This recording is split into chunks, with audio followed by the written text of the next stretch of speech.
अस्सलामुअलैकुम viewers, today's 10th lecture of कानून शहादत ऑर्डर और आज का टॉपिक है examination of witness. Examination of witness के टॉपिक को हम एग्जाम पॉइंट ऑफ व्यू से समझेंगे, पढ़ेंगे नोट्स के साथ ताकि आपको भी आसानी हो एग्जामिनेशन ऑफ विटनेस का क्वेश्चन एग्जाम में सॉल्व करने में। चलिए शुरू करते हैं आज का topic. Introduction. Examination of witness. When witness is presented before court, he is subjected to serial of examinations.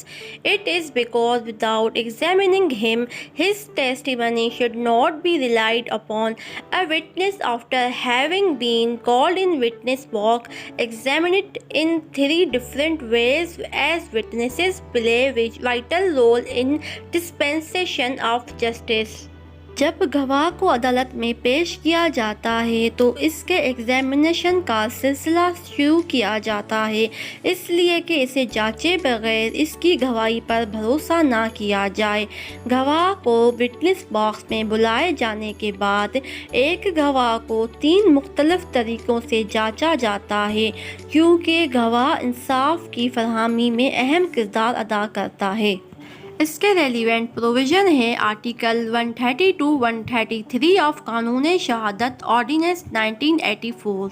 Meaning, it means examination in chief, cross examination and re examination if any as provided by the above mentioned articles. इसका मतलब है examination in chief, cross examination and re examination जैसे कि ऊपर दिए गए article में mentioned है। 3 stages in examination of a witness are as follows। 3 stages होती हैं एग्जामिनेशन ऑफ विटनेस की। पहली है examination in chief, article 132 clause 1। The examination of witness by party who cause him shall be called his examination in chief. It is also called a direct examination. Witness shall be first examined in chief, then if the adverse party to desire cross examination. जब एक party अपने तरफ से किसी गवाह को बुलाती है अपने फेवर में गवाही दिलाने के लिए तो इसे एग्जामिनेशन इन चीफ कहते हैं। एग्जामिनेशन इन चीफ के बाद अगर एडवर्स पार्टी यानी कि मुखालिफ पार्टी चाहे तो उसी गवाह का क्रॉस एग्जामिनेशन कर सकती है। मतलब कि अगर अपने फेवर में कोई पार्टी किसी को बुलाती है गवाही देने के लिए उसे एग्जामिनेशन इन चीफ कहते हैं। अगर एडवर्स पार्टी उसी गवाह का क्रॉस एग्जामिनेशन करे तो उसे क्रॉस एग्जामिनेशन कहा जाता है। Object.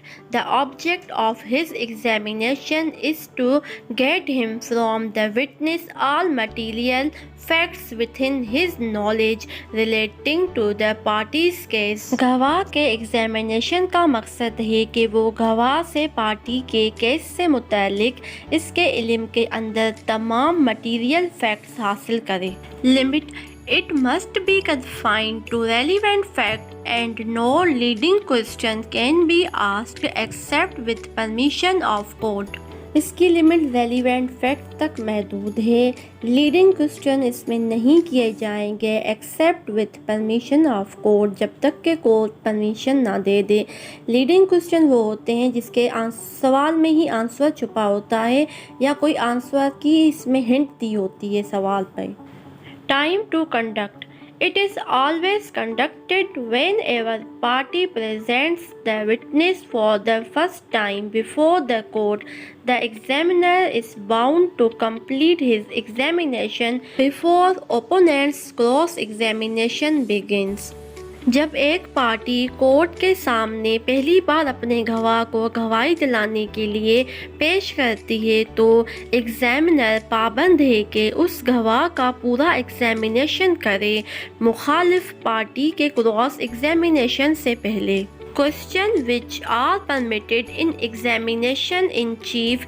The general rule is that a witness may be asked any question in examination in chief that is relevant to fact and issue in proceedings. वो सवालात जिनके एग्जामिनेशन इन चीफ में इजाज़त है। आम असूल ये है कि गवाह से कोई भी ऐसा सवाल पूछा जा सकता है जो एग्जामिनेशन इन चीफ में मौजूद हक़ाइक़ से मुतल्लिक़ हो। Second, cross-examination. Article 132 Clause 2. The examination of witness by adverse opponent party shall be called his cross-examination. Examination in chief is first recorded of the witness, and then when the other party wish to cross-examine the witness, then it is called cross-examination of the witness. गवाह का पहले examination in chief record किया जाता है, उसके बाद दूसरी party चाहे तो उस गवाह पर क्रॉस एग्जामिनेशन कर सकती है, यानी गवाह को मुखालिफ पार्टी एग्जाम के लिए बुलाएगी तो उसे क्रॉस एग्जामिनेशन कहा जाता है। Limit. It should be remembered that the witnesses must speak to fact and not to opinions, inference or belief. याद रहे कि गवाह अपनी गवाही में सिर्फ फैक्ट्स पर बात करेंगे, ना कि ओपिनियन, इन्फीरियंस और बिलीफ पर। Object. Its object to test the truth of statement made by a witness is as under. The main object of the testing the truth of the statement made by witness is to break down a witness or to establish that statement recorded by witness cannot be relied upon due to so and so reasons. It is the best method to destroy or weaken the case of the other rival party. इसका main object है गवाह के बयान की सच्चाई को जांचने का।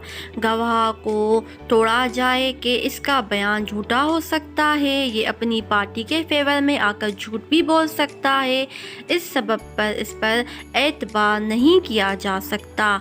ये एक बेहतरीन तरीका है दूसरी पार्टी के केस को कमज़ोर करने का, यानी कि गवाह की एग्जामिनेशन इन चीफ में दी गई गवाही को क्रॉस एग्जामिनेशन में झूठा साबित किया जाए।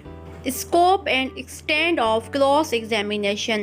It must relate to relevant facts, but it need not to be confined to the facts to which witness testified on his examination in chief, but extends to the whole case. इसका ताल्लुक मुतल्लिका हक़ाइक़ से होना चाहिए, लेकिन इसे इन हक़ाइक़ तक महदूद रखने की ज़रूरत नहीं जिन हक़ाइक़ पर गवाह गवाही दे चुका है एग्जामिनेशन इन चीफ में, बल्कि इसका दायरा पूरे केस के फैक्ट तक होना चाहिए।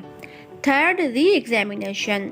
Article 132 Clause 3. The acts of a witness subsequent to the cross-examination by party who called him shall be called his re-examination. It must be on reasonable grounds. एक पार्टी गवाह को दोबारा गवाही के लिए यानी कि री एग्जामिनेशन करने के लिए बुला सकती है।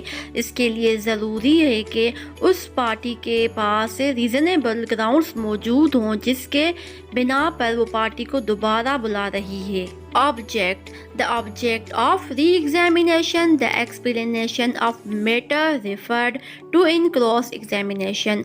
In other words, we can say that it is the advantage given to the party whose witness was cross-examined to clarify things that were disclosed during cross-examination. Re-examination का मकसद मैटर की वजाहत के लिए है। जो बातें क्रॉस एग्जामिनेशन में या जांच के दौरान वाज़ेह नहीं हो सकी उनको वाज़ेह करने के लिए री एग्जामिनेशन किया जाता है। Limit. Leading question must not, if objected to by adverse party, be asked in re-examination except with permission of court. Re examination में लीडिंग क्वेश्चन नहीं पूछे जा सकते except with permission of court. Scope. The party who is conducted re exam has right. एक party का right होता है कि वो री एग्जामिनेशन कंडक्ट करे। Right of adverse party to cross-examine. When new matter is introduced in re-examination, the adverse party may further cross-examine that matter. री-एग्जामिनेशन के दौरान अगर नया मैटर इंट्रोड्यूस हो जाता है तो एडवर्स पार्टी क्रॉस एग्जामिन भी कर सकती है उस मैटर पर। Conclusion: The examination of witnesses is extremely necessary in any case, irrespective of its civil or criminal nature, and both the procedural laws clarify the examination of witnesses. Examination of witnesses बहुत ज़रूरी है किसी भी case में, चाहे वो civil nature का हो या क्रिमिनल नेचर का हो। दोनों लॉ के प्रोसीजरल क्लैरिफाई करते हैं एग्जामिनेशन ऑफ विटनेसेस को। थैंक्स फॉर वॉचिंग एंड अल्लाह हाफिज़।